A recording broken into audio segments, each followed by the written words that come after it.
rising star in this community whose ascent was unnecessarily cut short by the actions of a heartless criminal last Thursday.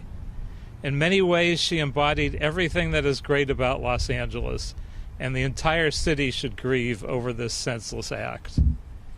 Brianna was a smart, funny, driven, and kind soul who only wanted to better herself and her community on a daily basis. While she could be shy at times, she lit up any room she was in and strove to elevate everyone she met so they could be better versions of themselves. She deeply loved her family and friends and made every day better simply by her presence. We will miss her greatly, and there won't be a day that goes by that we will not think of her. We would like to thank the City Council, LAPD, and the entire West Side community for the outpouring of love and support that we have received since this tragedy, and hope that collectively we can find the person who murdered Brianna. This is not only about bringing that person who committed this crime to justice, but at its core, making the community safer and ensuring that it never happens again. We would like to especially acknowledge and thank our friends in the West Side community who have selflessly donated over $200,000 towards the apprehension and conviction of the man who murdered our daughter. This is exactly the type of community support that Brianna sought to provide in everything she did. In addition, we'd like to thank the anonymous donors who have added $25,000 and $10,000 respectively to this amount. Please take the time to hug and cherish your family today as Brianna would have wanted, and in her everlasting memory, work at the grassroots level to make our communities better every day. And with all the public and privately donated rewards added together, including the $50,000 motion I put forward in council this morning, we are topping over $250,000 for the capture and conviction of the suspects. This is important to bring more attention to this crime and to get more public response. We know that the suspect entered other businesses as well. If you saw him, let us know. I want to thank again Chief Moore for his immediate response as always. Not only is he a man of his word, he is a principled family man who shares my deepest sympathies for the family. I'm grateful to have him at the helm of this investigation, and now I'd like to hear from Chief Moore.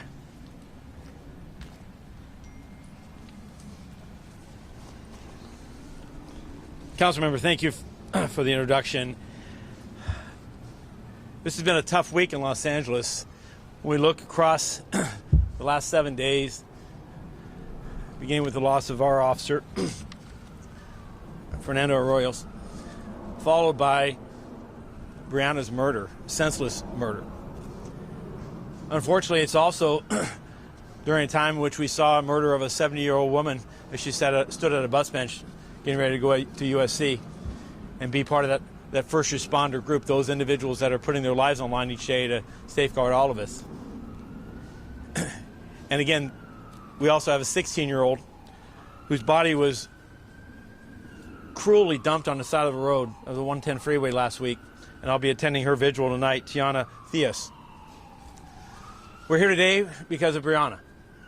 We're here today to call out to this community the cries for your help. This individual responsible for this vicious, senseless, and brutal crime, it walks amongst us. I am convinced of that. I'm convinced of it because of the reports of his activities prior to and in the aftermath of this brutal homicide, where he visited businesses up and down La Brea and along the Beverly corridor as well, businesses large and small. And as he walked about the area, countless thousands of people walked by. On Thursday, our officers from West Bureau Homicide responded and began their intensive investigation. An investigation that has not stopped over the weekend, continues every day, and will continue until this man is identified and brought to the criminal justice system. And in that course of that investigation, they identified closed-circuit television footage that identifies some of the clues and tips that I've talked about here. They've also have imagery that we put a community bulletin together that I draw the public's attention to if they've not seen it. It's available at LAPD online. It showcases an individual with a distinctive backpack, a male, African American, 6 foot to 6'5", thin build, with short dreadlocks, wearing a painter style face covering. It's been described as an N95, but it's actually closer to just a cone that you would find as a dust filter at, say, a Home Depot or Lowe's. These are very distinctive attributes and a very distinctive identification. And I'm convinced that in a community that began its outpouring to me and the members of my senior staff and the Wilshire Station about their care and their concern for this senseless tragedy, I'm looking to that community today to help us solve this crime. I am grateful for Councilman Koretz's motion for $50,000 as a reward, as an incentive. I am grateful for the outpouring of the love and support of this community. And I also extend to the Kupfer family, as a father, as a police professional, as just a human being, the unimaginable pain that they must be going through losing a 24-year-old daughter who has a bright and optimistic future and every promise of those brighter days, of those moments of success and pride that every father, every parent wants to have in their son or daughter, and to have that viciously taken away by this brutal homicide. I can't imagine the pain. But let that family and let every family and every member of the community that is feeling this pain know that LAPD stands with you. Our work, not only here in the Hancock community and the Melrose community, when we saw this last year an increase in violence, when we saw an increase in smash and grabs and in robberies, we brought added patrol resources. We marshaled resources that were brought at the hands of council members who brought us the ability to deploy more police officers, a greater visibility, and we saw success and we saw a reduction in crime. But yet we couldn't save this one. Well, that with that consequence, that we feel that pain, and let me commit to you that investigatively we're pulling out every stop, and I'm confident in the men and women of West Bureau Homicide, of the Wilshire Command, of this department, to not just stand with this family, but to serve this family by identifying this killer and bringing him before the criminal justice system. That is our sworn duty, to protect and serve, and that we will do. At this point, I'd like to introduce Lieutenant Radke. This individual oversees the West Bureau Homicide Detail, a group of some of the finest detectives in our cadre, if you will, people who are dedicated to bring justice to families who have been victimized in such senseless crimes as we see here. Lieutenant Radke. Thank you, Chief.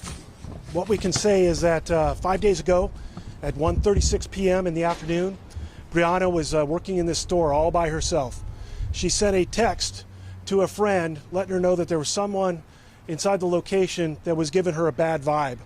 Regrettably, that person did not see the text immediately.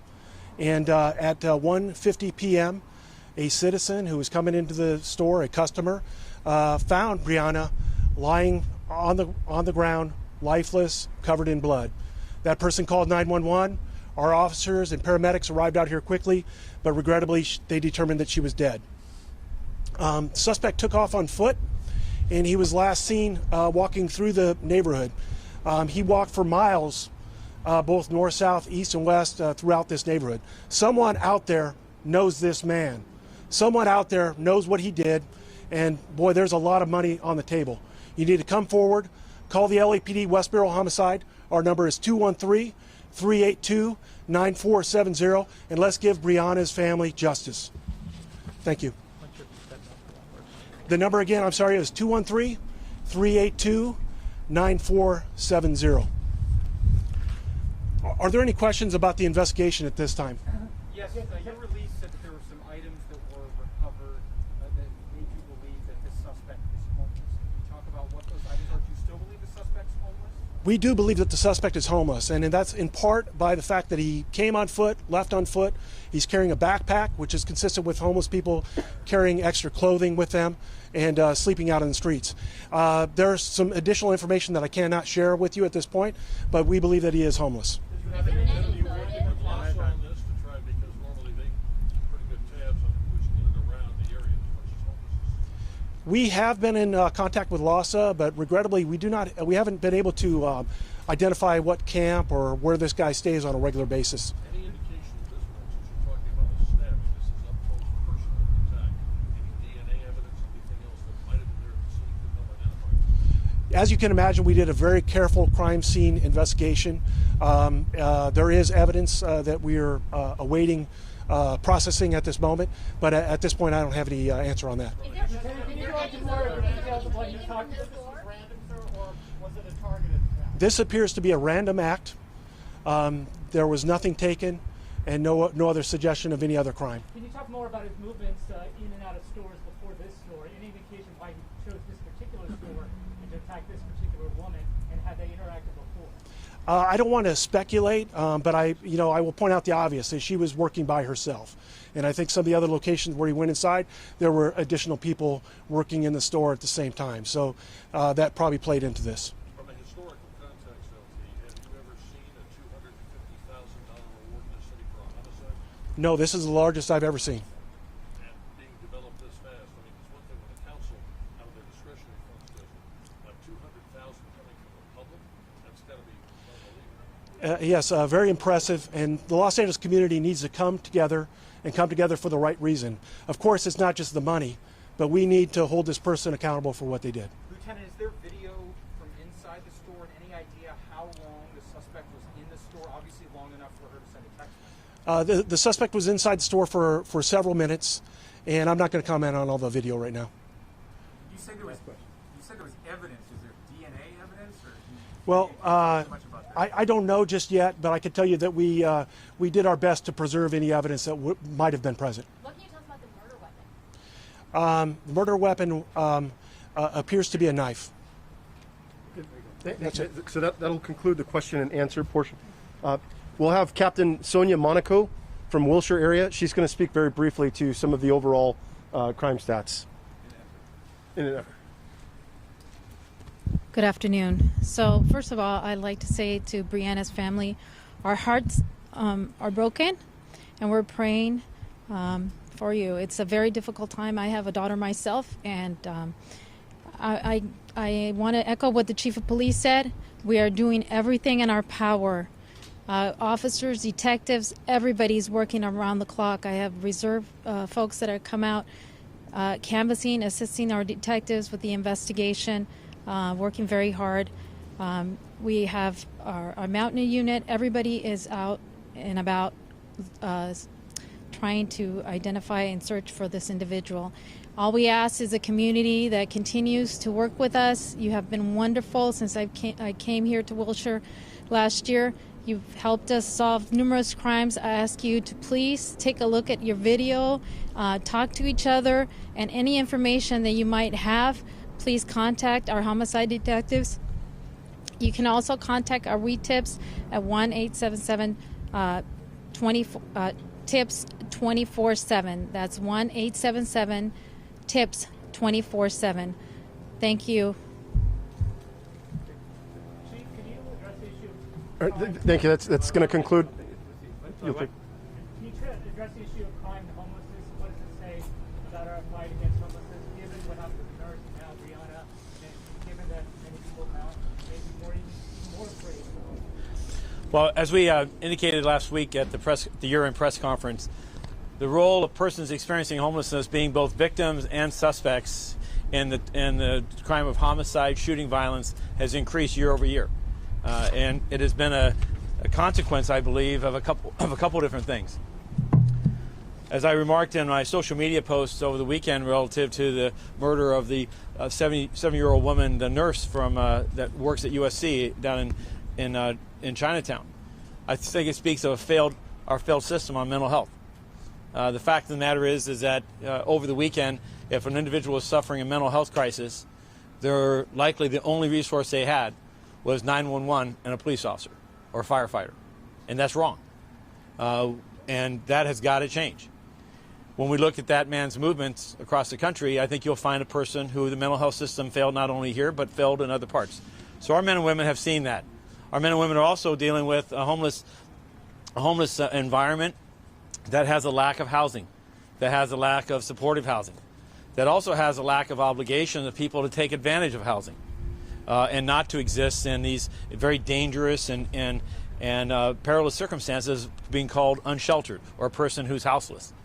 So I'm encouraged as we come into this year by the steps recently by this council in regards to ordinances that recognize that coupling outreach and engagement services with cleanup and sanitation that follows with enforcement is a comprehensive approach that can not just reduce the size of our homeless population, but can deter those who wish to be or stay in a homeless environment.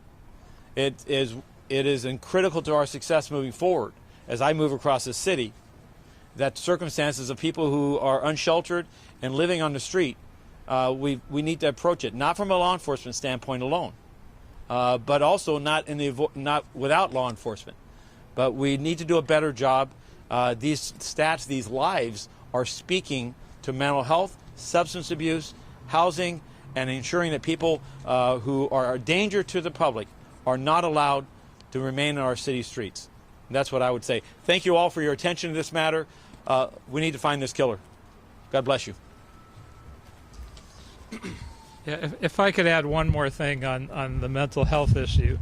The state of California really abandoned mental health many decades ago during the Reagan administration. And honestly, they have a very large surplus this year.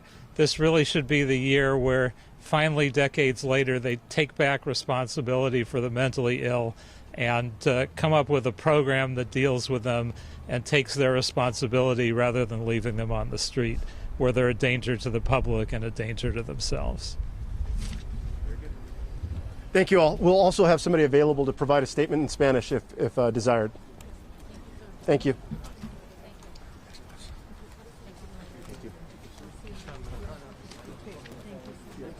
Thank you, Councilman. Thank you. Appreciate it. As always, appreciate your support. Great. All right. Okay. We got it. Yes. Thank you. Actually, there's Hey, how are you? How are you? Nice to meet you. Nice to meet you. Just got this news. Can I grab your card so that we can kind of keep in touch? I mean, there's a lot going on here, so.